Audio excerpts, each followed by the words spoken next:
Hi guys, my name is Kezia. Welcome to the Basement Child podcast. I'm the Basement Child.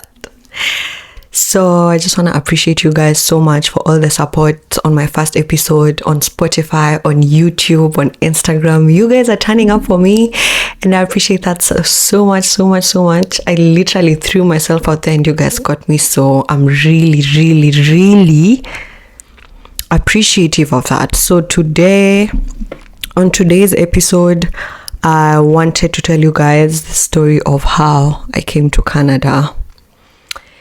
I saw shege, okay? I saw drama. They wanted to tear my heart apart, to drive me mad, but they did not succeed. Who is the Lord? Praise be to Jesus. Anyway, so my ticket was for August 10th. I was supposed to fly from Nairobi to Frankfurt, Germany, to Toronto, and then to Ottawa, I think. I'm not sure. I don't even remember. It's a memory I block out because I'm traumatized. I need therapy, okay? Anyway, so August 10th, that was my route of flying. I was ready. I did my hair. I did my nails. Told everyone I was supposed to tell. I took the 3 most important people in my life: taxi, airports. So we get there on time and we are ready, and we are excited but sad because, you know, our friendship is blossoming and it's just heart-wrenching when there's distance. Long distance, see, it's not easy, okay? Long distance relationships, long distance friendships, long distance anything is like the hardest thing ever. If you see me looking down, it's because I'm trying to be in control of the sound because I've recorded this episode like 10 times now. So forgive me if you see me looking down or getting distracted. Anyway, so we get to the airport at around 8:30. My flight is for 8:15. So to myself, I'm telling myself this is a good time. It's not like too early or too late. It's nighttime. It's a nighttime flight. So I walk inside the airport and tell my friends, let me check in. And then I come back out, so we say our final goodbyes. And they're like, yay, go you. We are so happy for you. Da, da, da, da. And I go there. So before the check-in, where you give your bags and get your boarding pass, there's a documents check desk. And there's 2 ladies there. So one for the economy class people and one for the business class people. I was flying economy. So I walk up to them and I'm like, hi, what's up? And they're like, hi, how are you? How's your day going? They were very polite when I got there. And she asked me, oh, where are you going? Can I have your passport? Where are you going? Who are you going to see? I say, I'm going to Canada. My final destination is Ottawa. I'm going to visit my parents. Here is my invitation letter from them. And she looks at my passport, looks at my invitation letter, asks me, are you in school? I say, yeah, I'm in school. I'm finalizing at my university. I tell her everything. Like, I'm being very cooperative. Okay? And she says, okay, that's good. So what I'll need you to do, I'll need you to move aside. You'll be assisted by my friend here. And that didn't shock me in any way because, like, she was very nice about it. So I just said, oh, maybe it's just like normal procedure, which I think it is, right? So I move aside and they're like, oh yeah, you need to move with your bags as well. I thought it would be something quick, but you need to move with your bags. So I move and then I moved. And then this lady says, you need to take a seat. I'll take your passport because I need to verify your documents. I say, no problem. I go and sit down calmly. I'm telling my friends, they've told me that I need to wait for them to verify my documents. It's now like 9 o'clock. And there are a bunch of other people who are also waiting for their documents to be verified. And no one was telling me anything. Like, I didn't have the gist. Okay, so I'm telling my parents, oh, they're just telling me to wait. So I'm waiting. 9:45. 10 p.m. Now I'm starting to get alarmed. So I stand up and walk to the lady and say, excuse me, you took my passport and said you were verifying something, but my flight is at 11:15 and I can't be here for any longer. I need to check in. So I go upstairs to the gate. And she says, oh yeah, that will be no problem. When you're checked, you're checked. You don't need to be in a hurry. But I'm not convinced because I've started to panic. And I take my bags and move closer to them, and now I'm starting to call people. I called my aunt and told her I'm at the airport and they're telling me to wait. I take my I call my friends who are waiting outside and tell them, oh, you guys, I don't know what's happening, but something is wrong. And I'm starting to panic. And she comes back and says, oh, you guys have been offloaded off the flight. I say, without a reason. And I don't know why everyone else was quiet, like ready to beg. I was mad. I was ready to fight for my right to be on that flight. Okay? I was pissed. I would not listen to anything they were saying. I was so mad. And then when I saw that the exchange was not, because they were just like, the supervisor has said you're a flight risk because if you go to Europe, you'll run away. There was this thing, Kenyans who they were getting visas and then flying to Canada without a plan, no host, no job, nothing. And now countries that were being used as a transit for them while traveling were starting to flag and say, please verify their documents or send them back home if you can't. And I didn't think that would affect me because everything of mine was in check. I had no mistakes. I had my invitation letter. I had my parents ready on call because they even asked me for a conversation to see a recent conversation with my host, which was my parents. But they didn't care. They just kept saying that we were running away and we had no plan. And I said, lady, you need to stop putting me in a category with people I've just met. I don't know them. So I don't know what this is about, but I'm only going home to see my parents. I'm not running away from Kenya. I love Kenya. I was getting so mad, but it was not working. So I started crying and panicking and hyperventilating and calling my parents, which was not helping because they were yelling at me to go and yell at the airport people. I'm like, how is that supposed to work? But also I had so much pressure from my friends outside who were demanding. Okay, they're not demanding in a bad way, but they wanted to know what was wrong so that they could see if they could help. From my aunt, from my parents, for myself, I could not imagine myself going back home after waiting for this trip for months. Okay, it took a year for me to get my visa to go see my parents, who I had not seen since, 2020. I was just like, are you kidding me? Is this real? I could not believe it. Anyway, so eventually they had already decided that we are not boarding that flight. But I pleaded my case. I told them I'm going to see my parents. I can prove it. And they went and talked to their supervisor, and then the ladies came to me and they're like, Kezia, come with your bags and your passport and everything. We are going to try to get you another flight because it's our fault that you didn't board. I said, hallelujah. I called my parents and told them. And I was very proud of myself for losing my shit on them because I was just like, yeah, they were concerned why I was the only one complaining and shouting and causing a scene. It was not that. I don't know what criteria they used, but it definitely wasn't what I was thinking. So I went to another desk and there was a man there and he was like, okay, so I'm going to try and find you a flight, but there's no guarantee. And asked me, do you have to go with this particular airline? I said, any airline is fine. I just want to go. Okay, I just want to go. And my parents were very clear with the fact that I should not leave the airport without an answer from them, like a ticket or a guarantee that there would be a refund or something like that. But these people are shady. Of course, they're not giving you any information. They don't want to give you your 200,000 back. Are you crazy? Anyway, so, oh God, just hold on. Okay, it's still recording. Oh, thank God, I've been through hell, so I have to be very sure that the sound is being recorded. Anyway, so,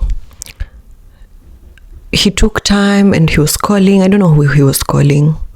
I don't believe any of these people. They were just being shady. They just wanted me to give up and go home. They were calling each other and he was like, excuse me, I can't seem to find a flight for today or tomorrow. I said, that's no problem. Just get me a flight because I need to go to see my parents right now. I was not happy. I was starting to get mad at him also because he was too relaxed. He just didn't seem to care. And his friends from other desks were coming and they were chilling there and listening to the other people ranting at this guy. Then he was like, excuse me, after like 30 minutes, I can't find a flight in the near future, with an attitude all over his face. First of all, excuse me, you have been assigned by your supervisor to help me. You can only do your job. I was so mad. I said, so what's the way forward? And now this pissed me off. He was like, I don't know. I'm like, who knows how to do their job with this bloody terminal? Everyone is telling me, I don't know. And I asked for a manager, nothing. A supervisor, nothing. Like, they've made it in a way that once they block you, there's no one to talk to. Like, it's final what they decide. And my problem is, who are these people? They're even hiding their name tags because they know they're crazy people like me who will record and post them on TikTok. Like, it's just a strange exchange in that place. Yeah, so I told my friends, oh, kumeshindikana, I don't think I'm flying today. I call my mom and I'm like, Mom, is it okay if I just go home, because I don't think there's a way forward? And then Dad can maybe try to call, because my dad is the one who had done all the bookings. He can call whoever he booked with and see if he can assist from his side. And she was just like, oh, my poor parents, they didn't know what to do. They're literally on the other side of the world. I'm crying. I'm calling them for solutions, because normally they're the only people I call because they genuinely care about me. Like, I thank God, because without my parents, I would be in a mental hospital. They really care about me. So anything they say, I know it's like for the best. Yeah, shout out to you, parents. Anyway, so I go home. I'm gut-wrenched. I'm so pissed, because now, like, my contacts in Kenya were trying to blame it on me. Your visit is too long. You went there by yourself. You did this. I'm like, as soon as you understand that this is not my fault, then you can talk to me. But for now, I don't care about your opinion. Just don't call me, don't talk to me. Stop. And I'm crying, and my poor friends were in the cold for so long. And I'm the kind of person who, when I'm annoyed or when I'm angry, I'll just go silent. So, like, they didn't even know what questions to ask. Oh, shout out to you. Anyway, so I went home, and then the next morning I was up, determined to travel. I looked for an office for this airline. I looked for an office online, nothing. A number, I think I found a number, but when you call it, no one answers. So I just kept looking, and so what I decided to do, we went to oh my God, I'm so sorry about the noise. This is what comes with being the basement child. Yeah.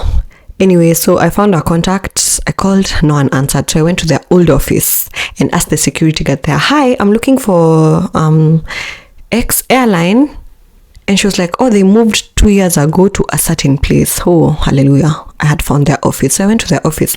And as soon as I got there and started explaining to the lady, so hi, I was supposed to travel yesterday. I literally have tears in my eyes. She was like, I've already heard about you. I didn't even have to explain the whole situation, which was so strange to me. She was like, at the airport, they said you are not very patient. And I kept cutting her off. And she was just like, you see, even now you're not being patient. Oh my God, the gaslighting that happened in that office. Anyway, so she was like, I'll try to find you another ticket. But for now, I can't guarantee anything because it's summertime in Canada right now. And all the flights are fully booked until next month. I said, that's okay. For us, the most important thing as a family is to either get the money back or get a flight. That's it. We don't care when we go. We literally travel anytime. So she was like, okay, cool.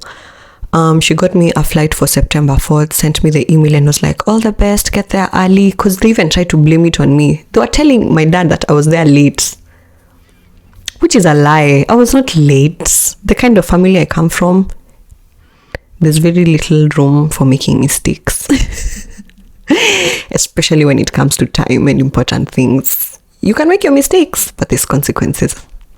That's what we normally say. Anyway, so I went back home feeling so sad, but kind of relieved because now I had a new date. You know, the hardest thing is usually not it's the hardest thing is being uncertain, like what's going to happen. But at this point now I have a new flight. I just need to get through the month because it's only 11th of August. How am I going to get through September the 4th? I've quit my job. I've told people bye. Oh God. So yeah, this is just a short commercial break to shout out the great Manchester United, okay? Go Manchester United. I don't care what you say. We are the great Manchester United, okay? I've lost my train of thought. Where was I?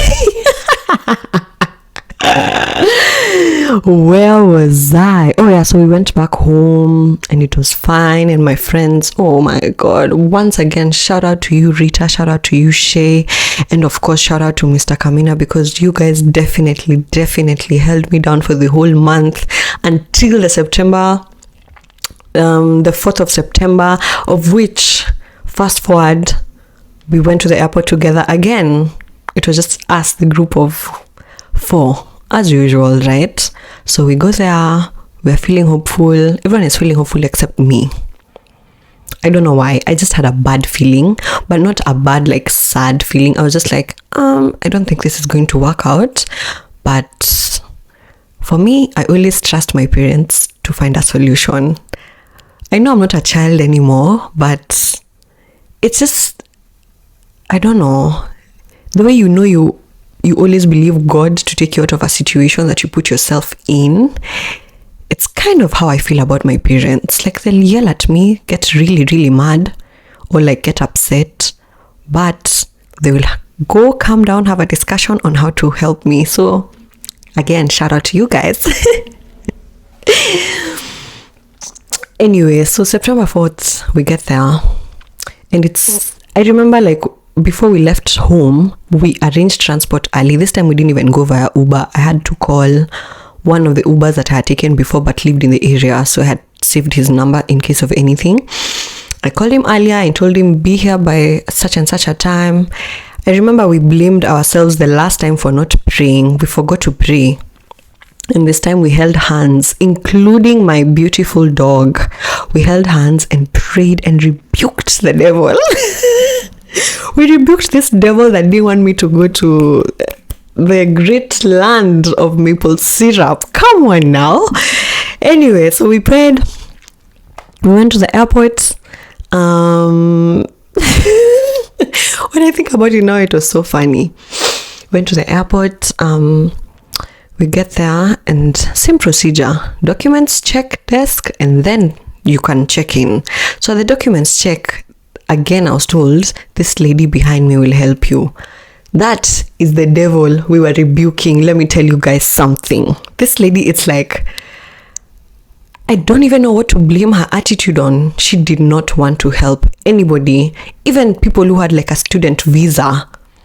She was so rude to everyone, and she was in the line, the like business class line. So when it got to my turn, I found a lady there begging her to let her go to Canada because she had her 2 kids with her, and her partner who was in Canada had bought tickets, and they had just buried the lady's mom the previous week, and her partner was paying for them to go on a break and just like have an easier time and just relax. She didn't give a shit. There was another lady who had missed her graduation because of work commitments, but because she had the visa anyway, she was going. This woman was just like, rules are rules. The airline has instructed, and I can only, like, she was so rude. Oh my God, like her tone, her body language. She was literally texting her boyfriend. I could see, because the desk is low, so you can see what's going on her phone, sending love emojis. You, if I catch you, the shege she showed us. Oh my God. And this time it was an even like bigger group of people. It was like 12 people who had been told, you're not going. So when it got to me, she was like, I need proof to see you related to your parents. I need return ticket. I gave her the return ticket while we looked for the documents with my parents to show our relation, even though I'm over 18. Like, she was just being a pain. She was so rude to me. I cussed at her. Hey, if there was a day to be disappointed in me, and the use of my language, it was that day. I was just like, nilikuwa nimejam. I was so annoyed. Like, I think I'm still angry when I think about it. I'm very, very, very angry. Anyway, so she just told us, she came back and told us eventually that I've offloaded you off this flight. And my final word is that none of you are going with this flight. And we're in the business class line begging, please just let us go. She's like, in fact, you're obstructing the people who have paid for business class. They have paid so much money and you're here in their line blocking them from going through. That was it for me. I just called my parents and told them I've done everything I could do. And I told my mom, you guys can't put me through this again.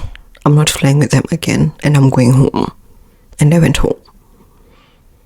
And I didn't cry. I just felt defeated, but I didn't cry. I didn't cause a scene. I just told my friends, I'm so sorry for putting you guys through this again. Thank you so much for your support. I'll let you guys know what happens, but I'm going home and this is it for me. Like, I can't do this. And you know what? I was so mad because of the money we were spending on Ubers back and forth because it was a late night flight. Oh my God. Ha! 1200, 1300, 1400. We're just throwing money around as if we had it. Aye! Anyway, so I went home and the next morning I had a conversation with my parents. My dad was yelling at these people on the phone properly. Shout out to you, Dad. Thank you so much. I really appreciate it. And I see your efforts. I see your effort to be a good father, okay? Shout out to my mom for just being like, oh, sweet pea, I understand. Like my mom really does a good job at validating my feelings. Yeah, so we found another flight with Emirates. I'm only mentioning them because I had a good experience with them. Immediately, like September 9th, I was on my flight and I didn't even tell anyone this time. I went to the airport with my partner. I went to the airport with Mr. Kamina. I didn't tell anyone. Mr. Kamina took me and it was a daytime flight, like an afternoon flight. So we were there early. It was such an easy thing. They didn't care about anything. They were just like, oh, you have your return ticket? Can we see your invitation letter? The person you're going to see, are they citizens in Canada? Okay, have a very wonderful flight, Kezia. See you when you come back to Nairobi. I said, amen. I'll see you, sis, when I come back to Nairobi. I even felt like I could hug her. I went and checked in my bags. I went to say my goodbyes. I went to immigration within 10 minutes. It didn't even take 10 minutes, maybe 5 minutes. I was done and I was upstairs at the gate chilling for my flight. And when I got to Dubai, which was like Nairobi to Dubai, Dubai to Toronto, Toronto to Ottawa, I'm texting my friends while in Dubai and telling them, guess what, girls? Habibi's in Dubai! I didn't want to tell anyone before I left the country because can you imagine having to explain at that time on why you have such bad luck at the airport, even when it's not your fault? I mean, yeah, so I went through Dubai to Toronto. I came to Canada and I was so happy. But the trauma I had seen. So this is the point in my podcast where I want to give you who is secretly applying for your visa, because you don't want to tell your village people. I'm no better than you. But this is my tip. From this experience and the people I've spoken to, they were just like, do not use, if you're not going to Europe, it means you don't have like a Schengen visa or like a visa for that particular country. Do not use that route. Don't use, because there's routes, right? So don't use the route to Europe. Go through Dubai or Qatar when you're booking your flight. Don't go through Europe. They will not let you through. They let a few people through. I don't know what criteria they use, but very slim chances of you going through. So don't go through Europe. The other thing is, be honest with yourself, first of all. Don't be like, oh, it's a visitor's visa, I'll go to Canada and my life will be a bed of roses because there's opportunities. When you come here, everything is by the book. Most of it, like 98% of the things, are by the book. You cannot work here on a visitor's visa. No way. You just have to have a work permit. Okay? The other thing is, have a host. And I'm telling you to be honest with yourself, because you say, oh, I'll call up my friend and have them host me for a month and then nitapata form. As long as you're on that visitor's visa, there's no form. Please have a host, like someone who is willing to host you for a very long time. Like, have a long-term plan. Have a return ticket, because no one is letting you come to the country on a visitor's visa without proof that you're going back to your own. And don't go through Europe. That's what I'm gonna tell you for today. Those are my tips. Okay, you can DM me on my personal page _Zia_ or the podcast page at the Basement Child Podcast. I'm not promising answers, but I think I could, give some tips, and maybe if you pay me some dough, I can apply for you, because I didn't use an agent, by the way. That's another thing. Agents will promise you heaven, earth, roses. They be lying. Don't forget that they're at work. They're lying. Those promises that they're telling you.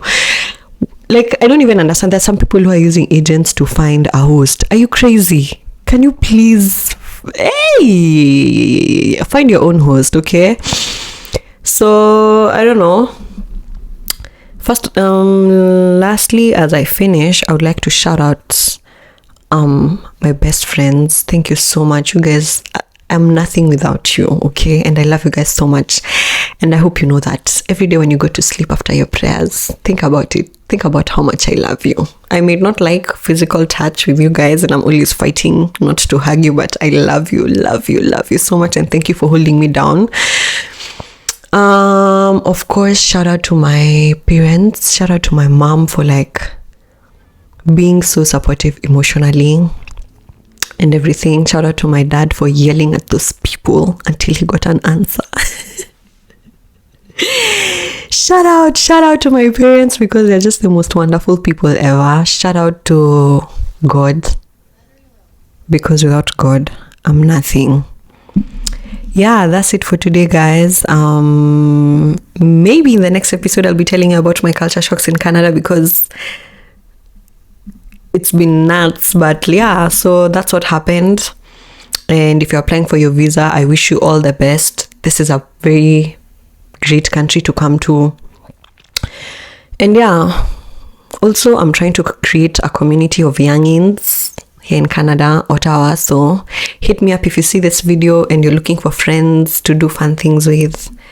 That's it for today on the Basement Child Podcast. I love you so much, and shout out to you. Thank you so much. Like, subscribe, share, follow my Spotify, subscribe to my YouTube channel, follow my IG page. I love you guys so much, and that's it for today.